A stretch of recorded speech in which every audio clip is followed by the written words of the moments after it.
எல்லாருக்கும் ஒவ்வொரு set of experience இருக்கும். நீங்க ஒரு மாரி ஒரு இடத்துல பிறந்திருப்பீங்க. ஒவ்வொரு டைம்ல பிறந்திருப்பீங்க.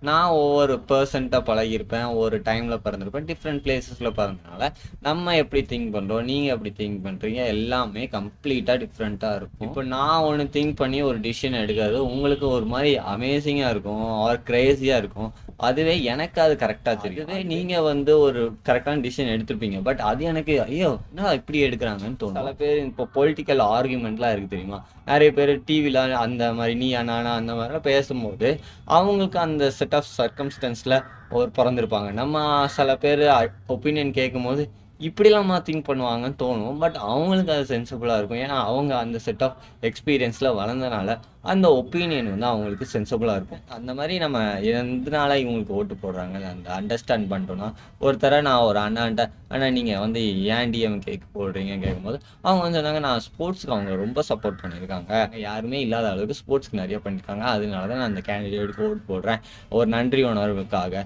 அப்போ அவங்க அத சொல்லும்போது எனக்கு ஒரு அண்டர்ஸ்டாண்ட் லெவலும் தெரிஞ்சுச்சு. அண்ட் அது ஓகே. இதனால தான் இவங்க ஓட்டு போடுறாங்க. அதனால எனக்கு அண்டர்ஸ்டாண்ட் பண்ணதுனால அவங்கள அக்செப்ட் பண்ண முடிஞ்சுச்சு. ஸோ டிஃபரெண்ட் ஒப்பீனியன்ஸ் எல்லாருக்குமே இருக்க போது. எல்லாருமே ஒரு different being. So try to understand everyone நான் சொல்லுவேன். இந்த ஐடியாவ நீங்க மைண்ட்ல வச்சீங்கன்னா, சுத்தி உள்ளவங்கள நெறையவே நீங்க நோட்டீஸ் பண்ணலாம்.